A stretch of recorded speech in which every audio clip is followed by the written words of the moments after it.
Hey guys, Michael DDA here. Thank you for joining me. We are still talking about Joseph.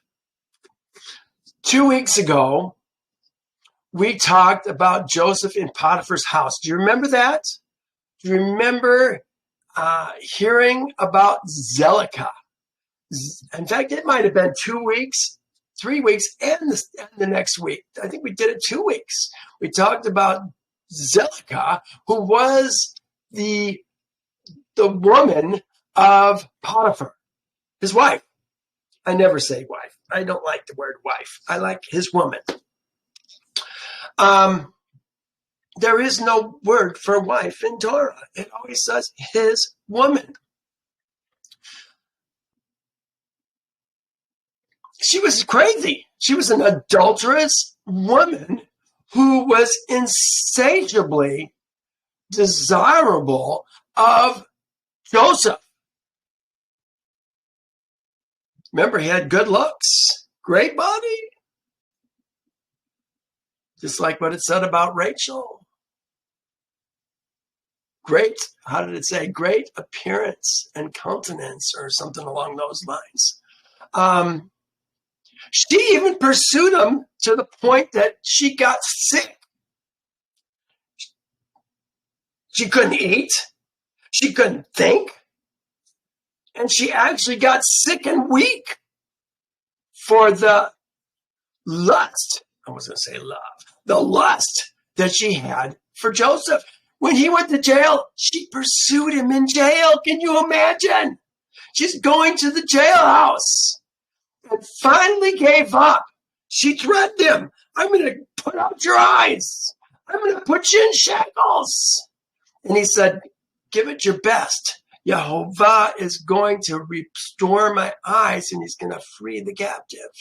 His trust in Yehovah was significant,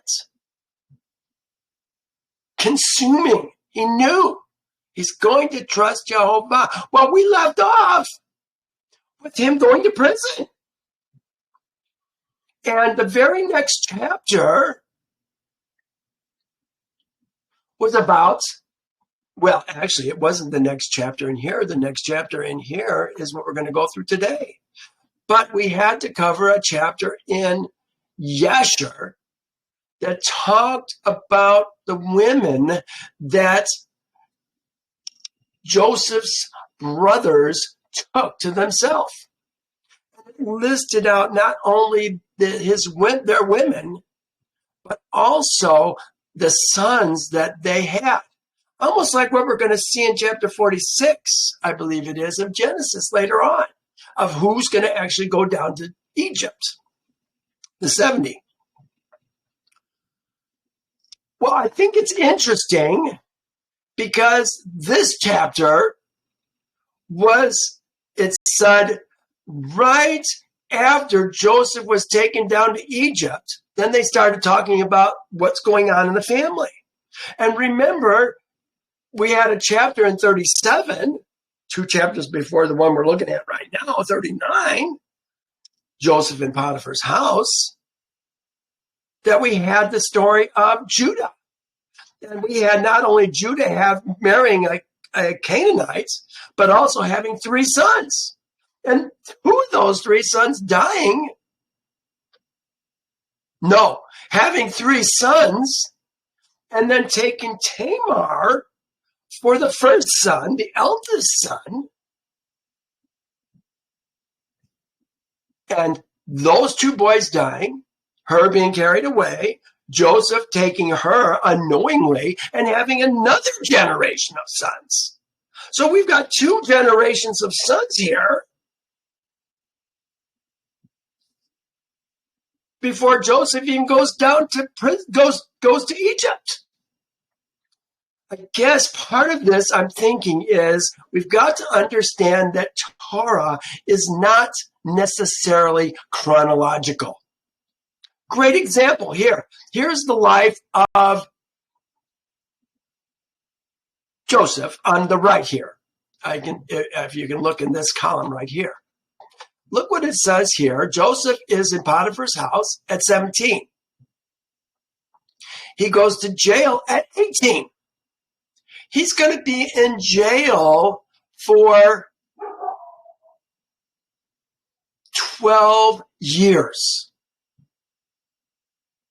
It's going to be his 18th year that we're going to talk about today. No, I take it back. His 27th year that we're going to talk about today.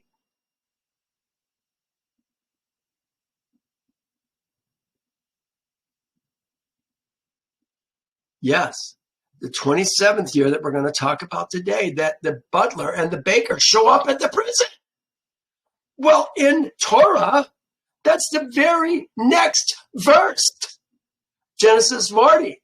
It came to pass after these things that the butler and the baker, which we're going to see is probably going to be more like a wine taster. I think I called him, well, we'll talk about that in a second. Talking about chronology. After he's in jail for 9 years, he's going to interpret their dreams. Remember, he said he's going to be in jail 2 more years, or maybe even, 2 more years. He's going to be in jail after he interprets their dream. Well, so he interprets their dream at 28. At 29, look what it says. Isaac dies at 108. Isaac dies at 180. If we look at Genesis 35, it's right here says, this is several chapters before Joseph even has the story about Joseph being taken down to Egypt. It says, now the days of Isaac were 180 years. So Isaac breathed his last and died and was gathered to his people, being old and full of days.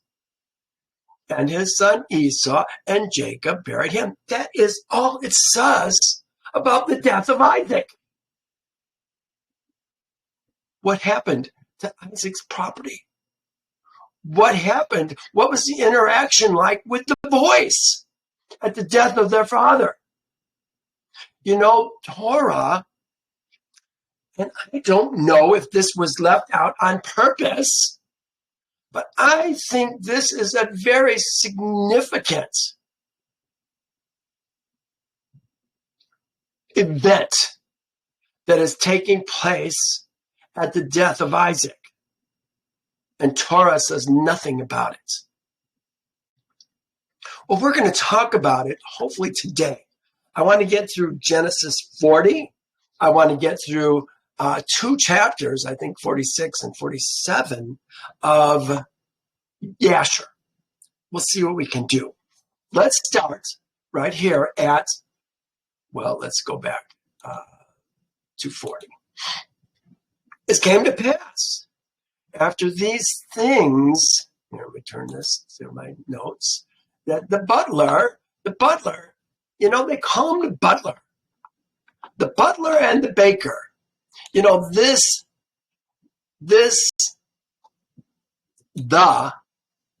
is not even there.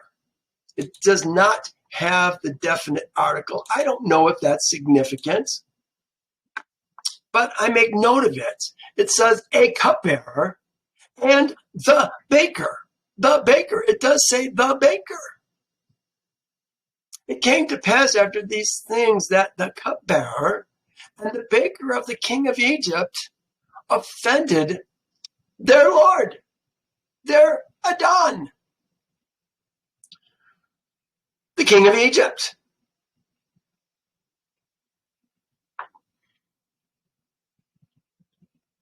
I say cupbearer because this word right here is what they're translating as butler. And Strong's does say butler, but keep in mind, Strong's has a lot to be desired. I think that many times Strong's does things to kind of fit the narrative, if you will. Here's word study definition. It says right here, masculine noun. I think that's interesting. It's a masculine noun. We're going to talk about that a little bit later because they are going to use this in the plural. A masculine noun designating a cupbearer.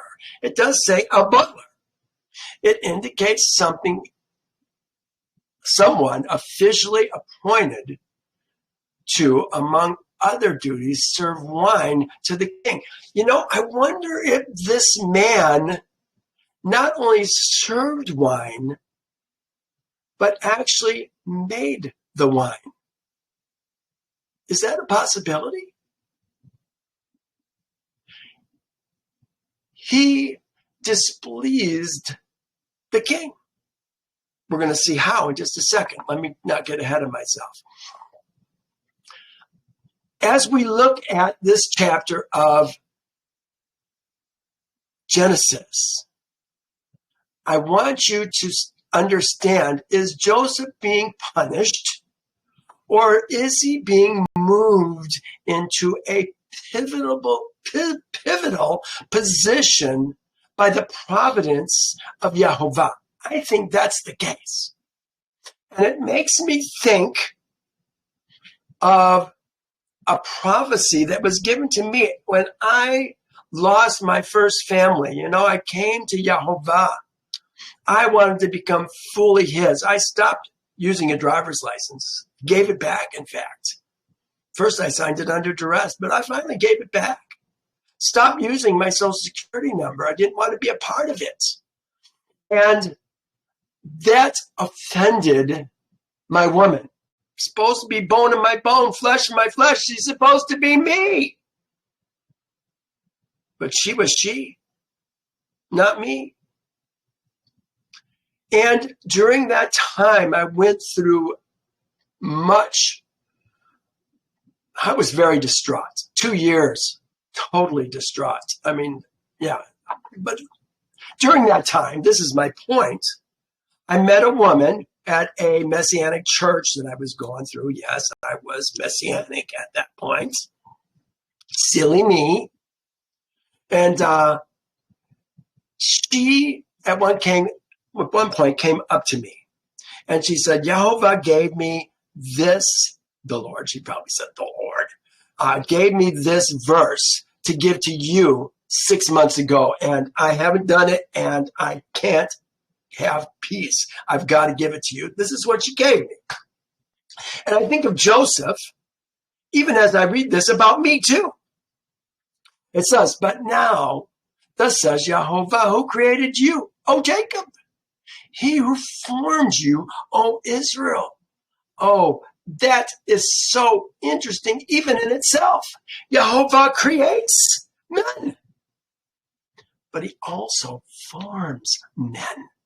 He forms them in the spiritual birth when the ger becomes the Ezra at Passover.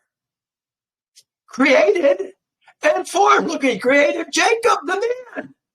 Formed Israel, the spiritual man. Fear not, for I have redeemed you. I have called you by your name. You are mine. Could we be saying this about Joseph right now in prison? When you pass through the waters, I will be with you. And through the rivers, they shall not overflow you. When you walk through the fire, you shall not be burned, nor shall the flame scorch you. Look at, he's in prison, yet he's excelling in prison.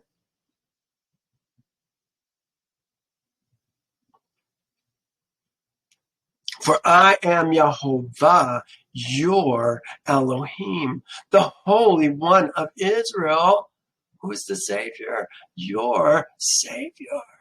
Yahovah is the Savior. Don't be mistaken. I gave Egypt for your ransom, Ethiopia and Seba in your place. Since you were precious in my sight, you have been honored, and I have loved you. Therefore, I will give men for you. Men for you. Is this what's going to happen to the baker today? To bring credence to what Joseph is going to say. And people, for your life, fear not, for I am with you. I will bring your descendants from the east, gather you from the west. I will say to the north, give them up. And to the south, do not keep them back. Bring my sons from afar and my daughters from the end of the earth. Everyone who is called by my name, whom I have created for my glory. I have formed him. Yes, I have made him. There it is. I have formed him. I have made him. These are things we've got to see. And sometimes we read it and we don't think about it very much. Well, verse 2. And Pharaoh was angry with his two officers. It says the chief, the cupbearer's chief. Look at this is the cupbearer. This is cupbearer up here. One cupbearer. This says the cupbearers. Mashkim.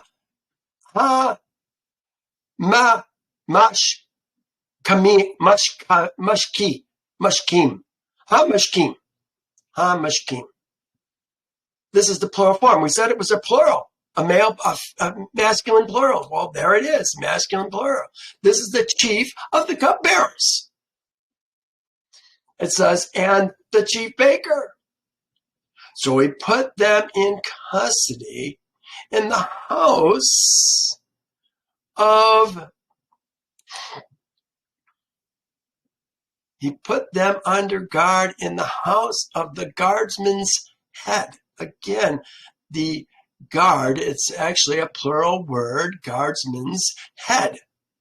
Guardsman's chief. It's okay. Chief is fine. Guardsman, captain. That's what they use here. That's good. Where Joseph was bound. But it says in his house. In the house of the captain of the guards, it says in the prison, in the place where Joseph was confined. Was this a minimum security facility for elite guests? That's kind of how I read it when I read this. But look at what it says. And the captain of the guard, the guardsman's captain, charged Joseph with them, and he served them. Remember, Joseph, we see it as the next verse, but we don't know that 9 years have passed between him being put in prison and him being in charge of these. He was charged with serving these two men. He wasn't in charge of them. He was in charge of serving these two men. I got a hunch that these two men were put in a minimum security facility for elite guests. And Joseph likely was there as well. Remember, he was in charge of everything that went on in the prison. I can picture the prison office. Joseph is in charge of that office. And he's got maybe a bedroom off to the side. And the head of the guardsmen, they called him, what did they call him here? They have still another name for him here. They called him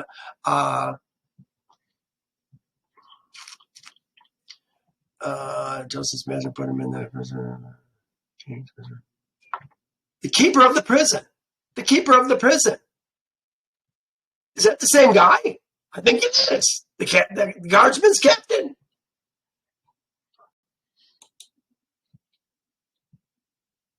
But was this his house? Did he live here? Probably he did. He was the warden. Does the warden live in the prison? I think he does. Is it possible that there was a minimum security place for officials? These guys were only going to be here for a year. Pharaoh was pissed. Why was he mad at him? I don't even know that it says it in here. What did he do? Pharaoh was angry at his officers. Doesn't say. We're going to find out today why he was mad. That's why I say I think he's a cupbearer. Charge Joseph. He has to serve them. Now it says then. Then. Usually this says and. And. The cupbearer and the baker of the king of Egypt who were confined in the prison had a dream. Both of them, each man's dream in one night, and each man's dream with its own interpretation. And do we know 9 years went by between here and there? No, 10 years. Because now when they have the dream, did they dream the next night after they got into jail? No, they didn't. They had a dream after they'd been there for a year. And we're going to see in 3 days, something's going to happen to them. Between this verse 4, when they were charged with serving these guys, and 5, when they had their dream, a year has gone by, and Isaac has died. Joseph is completely unaware that that's even happened. Both of them, each man's dream in one night, and each man's dream with its own interpretation. Oh, I have on my right-hand side here, Yasher 46. It says, and the captain of the guard placed Joseph as an attendant on Pharaoh's officers. Yes, he's an attendant on these officers. He's actually subjective to them, and he calls them Adonai. Pharaoh's officers were in confinement 1 year. There it is. And at the end of the year, they both dreamed dreams in one night in the place of confinement where they were. And in the morning, Joseph came to them and attended them as usual. And he saw them, and behold, their countenances were dejected and sad. And Joseph came to them in the morning and looked at them and saw that they were sad. So he asked Pharaoh's officers who were with him in the custody. That Pharaoh's officers, talking about these men are officers who are with him in the custody of his Lord's house. So I say his Lord's house. Is he talking about the prison house, or is he talking about something that's a little more elite? Saying, why do you look so sad today? And they said to him, we each have a dream, and there is no interpreter of it. So Joseph said to them, do not interpretations belong to Elohim? He used the word Elohim, lawmaker and judge. Tell them to me. And the chief butler, here it is again, the cupbearer's chief. The cupbearer's chief. As I say, I think he was the head of this, what do I want to call it? This facet of Pharaoh's house. He was in charge of the wine. I think he probably even brewed the wine. That's my guess. Maybe after a year, Pharaoh decided, gee, the wine is not very good these days. Maybe I'm going to have to get that guy back. I don't know. Or maybe he just said, you're going to have a year in prison. Doesn't tell us that either. Anyway, it says the chief butler, the chief cupbearer, told his dream to Joseph and said to him, behold, my dream Behold, in my dream, a vine was before me. Now listen, this makes sense to him being a brewer as well. And the vine, there were 3 branches. In it was as though it budded. Its blossom shot forth, and its clusters brought forth ripe grapes. Then Pharaoh's cup was in my hand, and I took the grapes and pressed them into Pharaoh's cup and placed the cup in Pharaoh's hand. And Joseph said to him, this is the interpretation of it. The 3 branches are 3 days. 3 days. What's going to happen in 3 days? We don't know. But there's something going on, and we're going to see it in Yasher. Now, within 3 days, Pharaoh will lift up your head and restore to you your place. And you will put Pharaoh's cup in his hand according to the former manner, when you were his cupbearer. But remember me when it is well with you, and please show kindness to me, making mention of me to Pharaoh, and get me out of this house. Is this Joseph trying to get out of his own strength? I think it is. And this portion, if it's not in here, it's going to be in Yasher, is going to show us this very thing.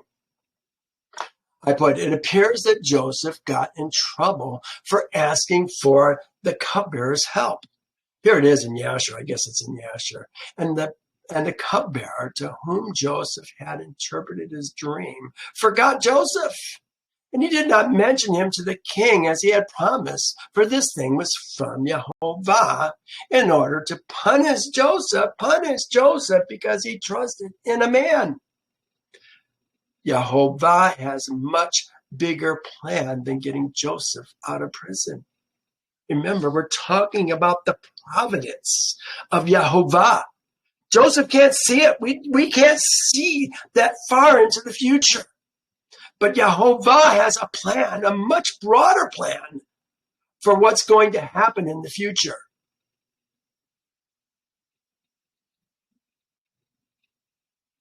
And just getting out of jail doesn't cut it. No, he's got much broader plans. He's got a big use for Joseph. 40. So indeed, I was stolen away from the house of the Hebrews. Here he is, just trying to convince the cupbearer to get him out. And I also have stolen from the land of the Hebrews, and I have done nothing here that they should put me in this dungeon, in this hole. It says in his hole is the word that they're using here. Bore. Oh, that's interesting. Bore. Cistern, hole, pit. Place of confinement. When the chief baker saw that the interpretation was good, he said to Joseph, I also was in my dream, and there was 3 baskets on my head. And the uppermost basket were all kinds of baked goods for Pharaoh. And the birds ate them out of the basket on my head. So Joseph answered him and said, this is the interpretation of it. The 3 baskets are 3 days. Within 3 days, Pharaoh will lift off your head from you and hang you on the tree, and the birds will eat your flesh from you. Now it came to pass on the 3rd day, which is Pharaoh's birthday. There it is, Pharaoh's birthday. I don't know that it was his birthday. I think that we're going to find that it was somebody else's birthday. Let's find out. I guess I didn't write anything about that, but we're going to look at it today. It came to pass on the 3rd day that it was Pharaoh's birthday, that he made a feast for all his servants, and he lifted up the head of the chief of the cupbearers chief, and the baker among the servants. And he restored the chief cupbearer and his cupbearership again. And he placed a cup in Pharaoh's hand, just as Joseph had said. But he hanged the chief baker as Joseph had interpreted to them. Yet the chief of the cupbearers did not remember Joseph, but forgot him. That said, next week, or next time we go into Torah, we're going to talk about what happened with the Pharaoh's dreams and why Joseph, remember, it's all about dreams. Dreams have really changed Joseph's life. His brothers got mad at him. Why? Because of his dreams. Your sheep shall serve mine. The sun and the moon shall bow down to me, and all the stars. Remember, and now here's a dream yet again. So now we're on 46 of Yasher. Let's pick it up here. In those days, Joseph was still confined in the prison house in the land of Egypt. He's been in prison for 9 years, and he will be there a total of 12 years. We don't need to read the rest of that. At that time, the attendants of Pharaoh were standing before him, the chief of the cupbearers and the chief of the bakers, which belonged to the king of Egypt. And the cupbearer took wine and placed it before the king to drink. And the baker placed bread before the king to eat. And the king drank of the wine and ate of the bread, he and his servants and the ministers that ate at his table. And while they were eating and drinking, the butler and the baker remained there.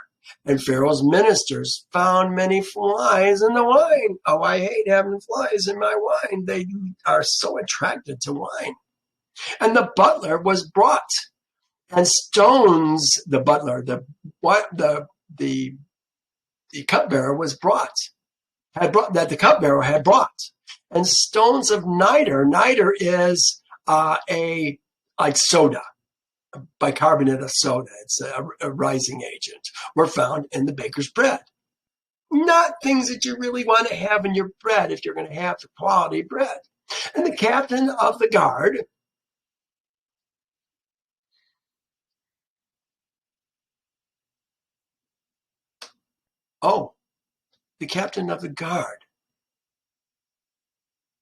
was Potiphar.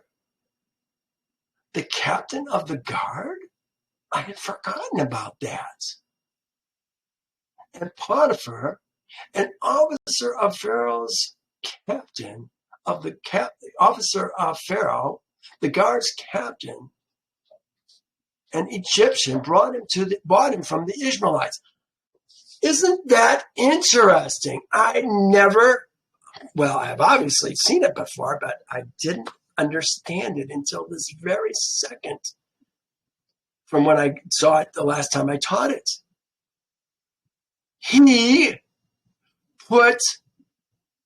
Remember, oh my gosh, this is so interesting. Remember, he brought him to the judges, and the judges found nothing wrong with Joseph. That really, the Potiphar's wife, Zelicah, was the one at fault. Remember, it had to do with how the garment was torn. Well, now, here is Potiphar. Could it be Potiphar? I think it could be. Who puts him in charge of the prison? It would make sense.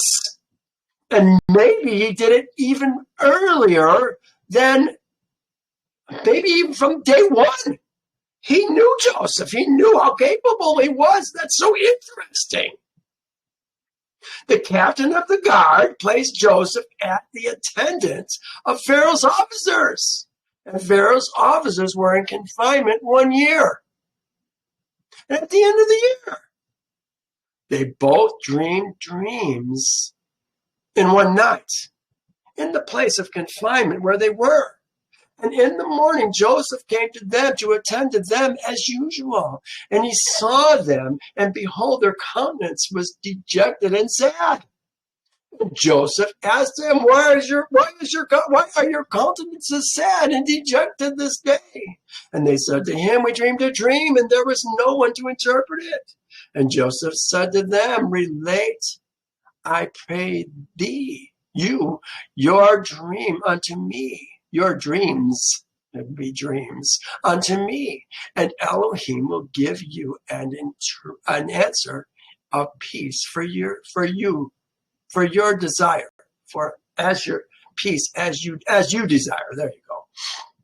And the butler related his dreams unto Joseph, the cupbearer. And he said, I saw in my dream, and behold, a large vine was there before me, and upon the vine I saw 3 branches. And the vine speedily blossomed and reached great heights, and its clusters were ripened and became grapes. And I took the grapes and pressed them in a cup and placed them in Pharaoh's hand, and he drank. And Joseph said to them, these 3 branches that were on the vine are 3 days. Yet within 3 days the king will order thee to be brought out, and he will restore thee to thy office. And thou shalt give the king his wine to drink as at first, and when thou wast as when thou was his butler, his cupbearer. But let me find favor in thy sight. I put this in red, pink, because this is Joseph trying to do it in his own strength, get out of jail. But let me find favor in thy sight, that thou shalt remember me to Pharaoh when it will be well with thee, and do kindness unto me, and get me brought forth from this prison. For I was stolen away from the land of Canaan, and was sold as a slave in this place. And also that which was told thee concerning my master's woman is false, for they placed me here in this dungeon for naught. And the butler answered Joseph, saying, if the king deal well with me as at first, as thou last interpreted me, I will do all that thou desires to get thee brought out of the dungeon. And the baker, seeing that Joseph had accurately interpreted his butler's dream, the cupbearer's dream, also approached and related the whole of his dream to Joseph. And he said unto him, in my dream I saw, and behold, 3 white baskets were upon my head. And I looked, and behold, there were in an uppermost basket all manner of baked meats for Pharaoh, and behold, the birds were eating them from off my head. And Joseph said to him, the 3 baskets which thou didst see are 3 days. Yet within 3 days Pharaoh will take off thy head and hang thee on a tree, and the birds will eat thy flesh from off thee, as thou sawest in thy dream. It's a tough sentence for having a little bit of baking soda, carbonate of soda in your bread. In those days, the queen was about to be delivered. Is that when men shall be delivered unto thee? I wonder. In those days, the queen was about to be delivered. You see this? The queen was about to be delivered. And upon that day, she bore a son unto the king of Egypt. And they proclaimed that the king had gotten his firstborn son, and all the people of Egypt, together with the officers and servants of Pharaoh, rejoiced greatly. Now, if it was the king's birthday, Joseph might have known that. But if it's the wife giving birth to a son, he's not going to know that. You see the difference? This is not a coincidence. This is providence of Yehovah, that this is the 3rd day that this is happening. And upon the third day of the birth of Pharaoh, and on the third day of his birth, it's on the third day of his birth. Maybe he knew it. I don't know. Pharaoh made a feast to his officers and servants for the hosts of the land of Zor and the land of Egypt, and all the people of Egypt and the servants of Pharaoh came to eat and drink with the king at the feast of his son, and to rejoice at the king's rejoicing. And all the officers of the king and his servants were rejoicing at that time for 8 days of the feast, for 8 days at the feast. And they made merry with all sorts of musical instruments, with timbrels, with dance, and the king's house for 8 days. And the cupbearer, whom Joseph had interpreted his dream, forgot Joseph. And he did not mention to the king, as he had promised. For this thing was from Jehovah, in order to punish Joseph, because he had trusted in a man. Is it possible that our precious Torah has been screwed with, left out specific things that might build faith in Jehovah's people? I just wonder. Because the rest of the story sure says a lot, doesn't it? He did not mention him to the king as he had promised, for this thing was from Jehovah, in order to punish Joseph, because he had trusted in a man.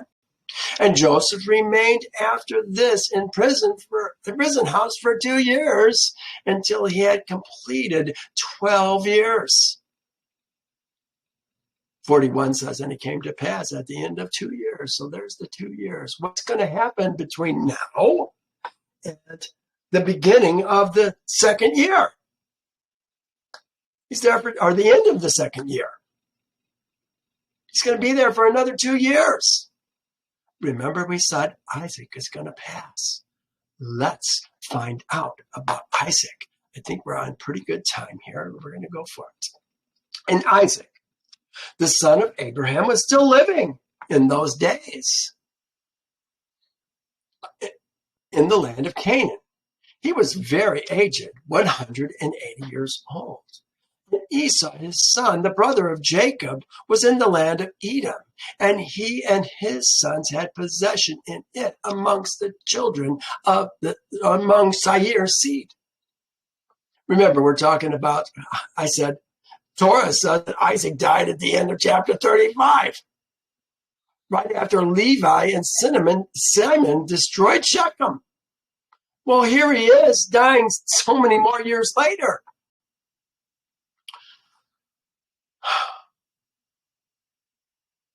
Yeah, what's going on? Why only 2 verses talking about Isaac when we have this whole chapter talking about Isaac? 180 years old. And Esau heard that his father's time was drawing nigh to die. And he and his sons and household, he and his sons and his household, probably the household is going to be daughters and wives, and their wives and daughters, sons and daughters, came to the land of Canaan unto his father's house. And Jacob and his sons went forth from the place where they dwelt in Hebron, and they came to their father Isaac, and they found Esau and his sons in the tent. Esau got there first. You know, it's interesting. I thought that Jacob and his sons were also in Hebron. Maybe they were in Shechem at this point. I don't know.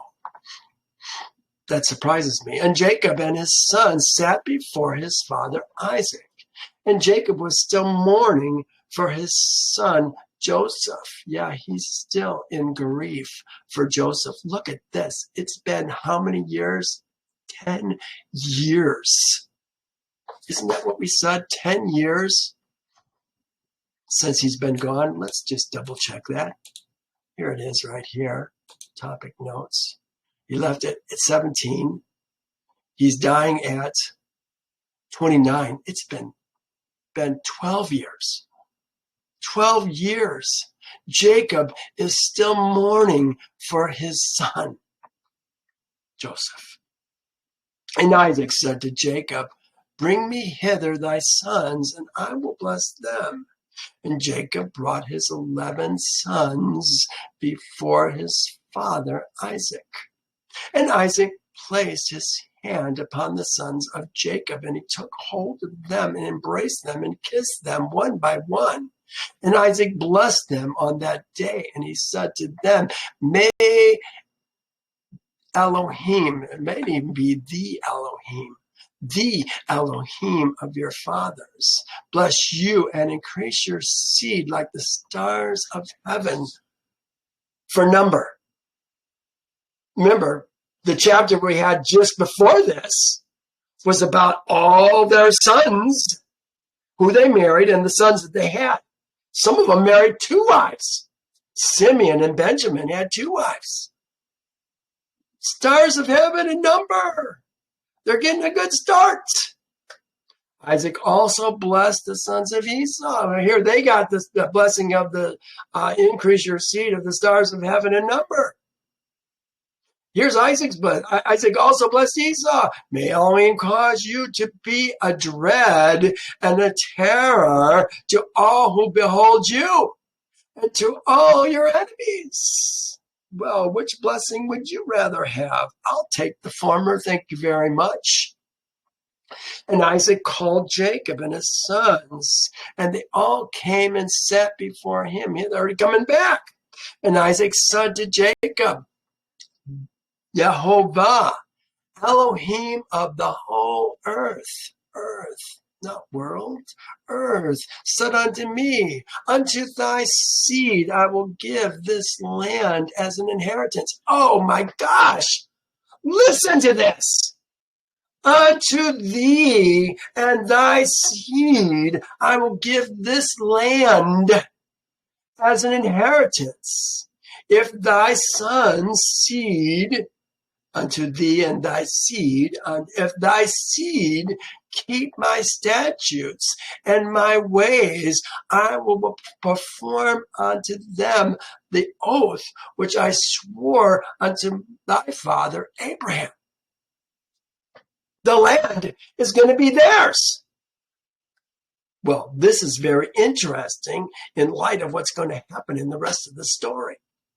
"Now, therefore, my son, teach thy sons and thy sons' sons to fear Yehovah. Teach thy sons and thy seed to serve Yehovah and to go in the good way which will please Yehovah thy Elohim." He's not saying this to Esau. Esau's never kept the commandments of Elohim. He's a man of the flesh.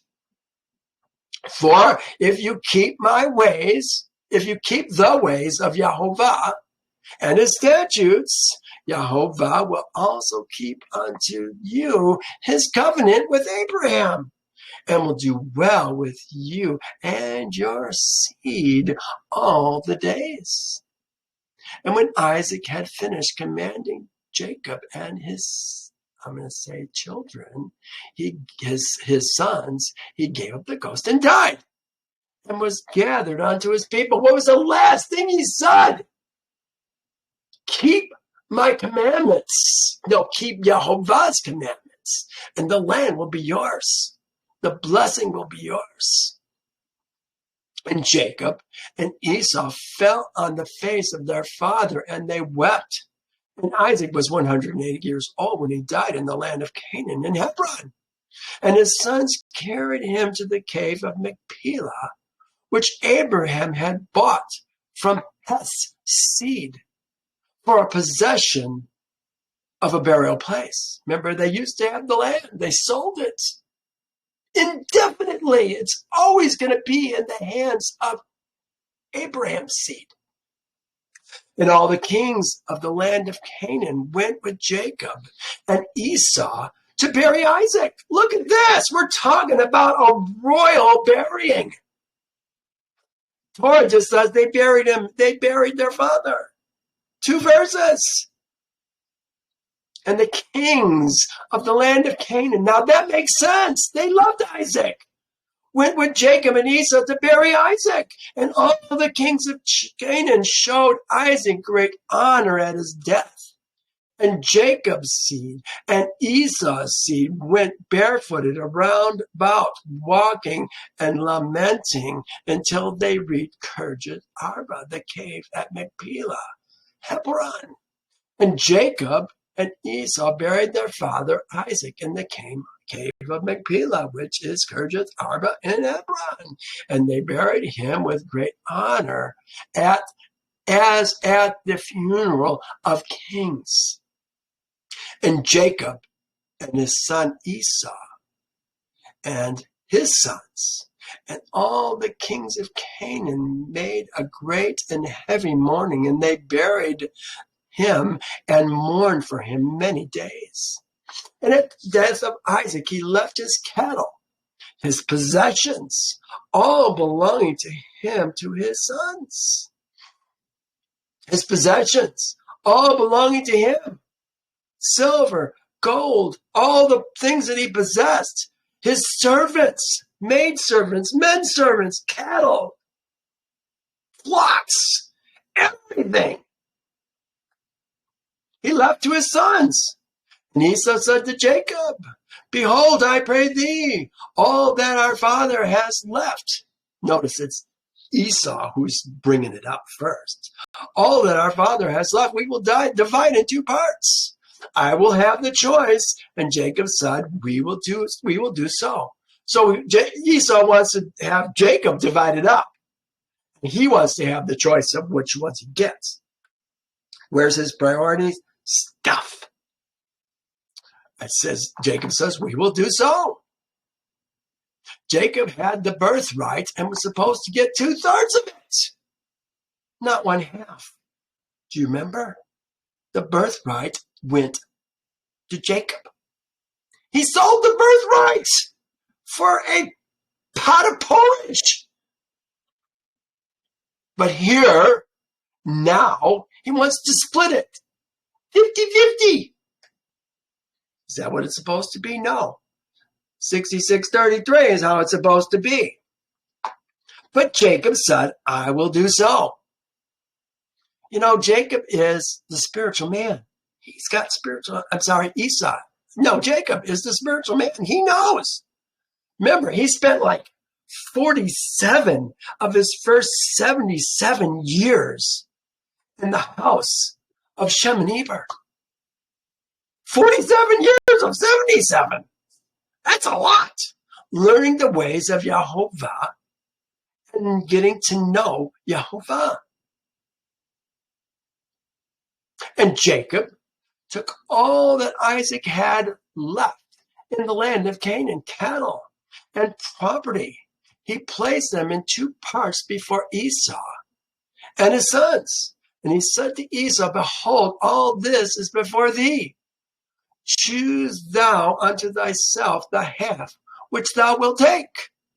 And Jacob said to Esau, hear, I pray thee, what I will speak unto thee, saying, Yehovah, Elohim of heaven and earth, spoke unto our fathers Abraham and Isaac, saying, unto thee, unto thy seed, I will give this land for an inheritance forever.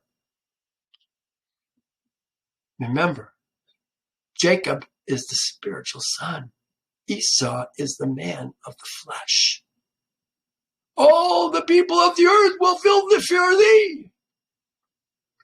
Makes me wonder if Esau's seed is still part of the ruling elite that we're dealing with right now in the world. Yehovah, Elohim of heaven and earth. Heaven and earth. Heaven and earth. I like that word, earth. So what Yehovah has to say is important to Jacob, not Esau. Esau wants the stuff. He says, unto unto what heaven and earth, unto Yehovah. Let me read it again. Yehovah, Elohim of heaven and earth, spoke unto our fathers, Abraham and Isaac, saying, unto thy seed I will give this land for an inheritance forever. Now therefore, all that our father has left is before thee. And behold, the land is before thee. Choose thou from them what thou desirest. This is Jacob saying, here's all the stuff and the land. Do you want the land or the stuff? If thou desirest the whole land, take it for thee and thy seed forever, and I will take the riches. And if thou desirest the riches, to take it unto thee, and I will take the land for me and my seed to inherit it forever. Isn't it interesting that this was left out of Torah? This dividing of Isaac's belongings, the promise that Isaac received. Well, look at what happens now. And Nebaioth, the son of Ishmael. Remember, we talked about Nebaioth when we were talking about his sister. Who was she marrying? Was she marrying, I forget if it was Esau, maybe she married. Yeah, I think she married Esau, which makes sense. He's his brother-in-law. Yeah, that would make sense. So Nebaioth, Esau's brother-in-law, the son of Ishmael, was then in the land with his seed. They came for the funeral. Makes sense. And Esau went on that day and consulted with him, saying, thus says Jacob concerning, thus has Jacob spoken unto me, and thus has he answered me. Now give thy advice, and we will hear. So this is Esau, basically, and his seed, talking to Nebaioth, because he says, we will hear. And Nebaioth said, what is this that Jacob has spoken unto thee? All Canaan's seed are dwelling securely in the land. And Jacob saith, he will inherit it and his seed all the days. Go now, therefore, and take all thy father's stuff, his riches, and leave Jacob thy brother in the land as he has spoken. Men of the flesh. And Esau rose up and returned to Jacob and did as Nebaioth, the son of Ishmael, had advised. And Esau took all the riches that Isaac had left. The souls, the beasts, the cattle, the property, and all the riches. What are the souls? They're the servants, maidservants, men servants. He gave nothing to his brother Jacob, and Jacob took all the land of Canaan from the brook of Egypt. Look at that, brook of Egypt, unto the river Euphrates. And he took it for an everlasting possession for his seed and for his seed after him forever. I guess you could say for his sons and for his seed after him forever. Well, that reminded me of this verse in Revelation. I'm going to throw it out there. We're talking about the souls of men. The souls, he took the beasts, what did it say? He took the souls, the beasts, the cattle, the property. These would be Isaac's servants and his Isaac's servants, both male and female. It says, and the merchants of the earth will weep and mourn over her. This is when Babylon is falling. For no one shall buy their merchandise of gold and silver, precious stones and pearls, fine linen and purple silk and scarlet, every kind of citron wood, every kind of object of ivory, every kind of object of precious wood, bronze, iron, marble, cinnamon and incense, fragrant oil and frankincense, wine and oil, fine flour and wheat, cattle and sheep, horses and chariots, and the bodies and the souls of men. You know what? Is that what's going on in the world right now? We have been slaves, chattel, persons. Persons, that's what we are. We are a person, a thing, responsible for, we're flesh, responsible for this thing, but they're selling us as persons. We don't know it. You're going to learn it here in the future. Oh my goodness. I'll leave it at that. Jacob took from his brother Esau the cave at Machpelah, which is in Hebron, which Abraham had brought from Ephron for a possession of a burial place for him and for his seed forever. Yes. And Jacob wrote all these things in a book of purchase. And he signed it, and he testified all this with faithful witnesses. And these are the words which Jacob wrote in the book, saying, the land of Canaan, all the cities of the Hittites, the Hets, this is Hets, the Hivites, Hets, Hivites. Hets are also called Jebusites, the Amorites, the Perizzites. You know, where is Perizzites? There's no son that is called Peri. No, Perizzites are the other people who live in the land who aren't part of Canaan. They're the Perizzites. I think it's interesting. Perizzites, like they're attaching themselves to the land, just like parasites attach ourselves to our body. Well, the Hittites, here we are. Heth, Amari, Girgashi. Here's Het, and it says Het. Here it does here. Het. Down below it says Canaan begat Sidon. Here, I'll open it up. Canaan begat Sidon, who was firstborn, and Het, the Jebusites. So Het is the Hittites, and the Jebusites. They're one and the same. They make them two. It's what they do. Hivites are the sons of Hivi. The Girgashites are the sons of Girgashi.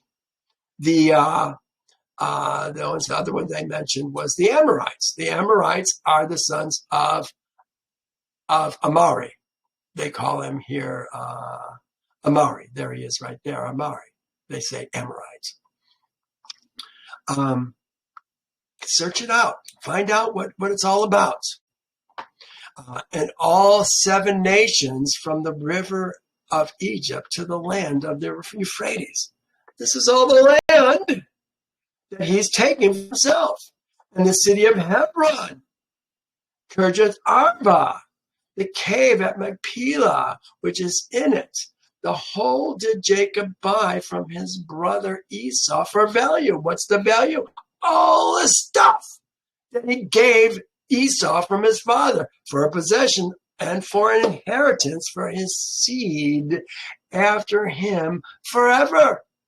Jacob took the book of the purchase and the signature, the command and the statutes and the relevant and the revealed book, and he placed them in an earthen vessel in order that they should remain for a long time. And he delivered them into the hands of his sons. They are going to keep them as a possession. They're going to always know where these are at. It's going to come up in the future. You watch. Esau took all that his father had left after his death from his brother Jacob, and took all the property from man to beast. There it is, man. We were talking about souls to beasts. Now it says man to beasts. Camel, and ass, ox, lamb, silver, gold, stones, bdellium, all the riches that belonged to Isaac, the son of Abraham. There was nothing left which Esau did not take unto himself, for all that Isaac had left after his death. And Esau took all this And he and his sons, his seed, went home to the land of Zaire, to Zaire, the Horites' land, away from his brother Jacob and his son, or his seed. And Esau had possessions amongst Zaire's seed, and Esau returned not to the land of Canaan. From that day forward, he had no business in the land of Canaan anymore. It wasn't his. There was nothing there for him. He took it all. And the whole land of Canaan became an inheritance to Israel's seed for an everlasting inheritance. And Esau, with all his seed, inherited the mountain of, they inherited Zaire's mountain. Is really what we're talking about. Well, we're going to stop here. Next, it says we're going to go to Genesis 41. We already talked about that was going to be about Pharaoh's dream and the exaltation, the providence of what Yahovah has been doing in Jacob's life. Oh, it puts chills down my body for 20 years. 20 years. No, has it been that long? Maybe it's 12, 13 years. Must be 13 years. 13 years. Oh my gosh. Well, wait till we see what happens next week. You guys, thank you so much. I'm so pleased that you joined me today. Thank you so much, and we'll see you next time. Bye now.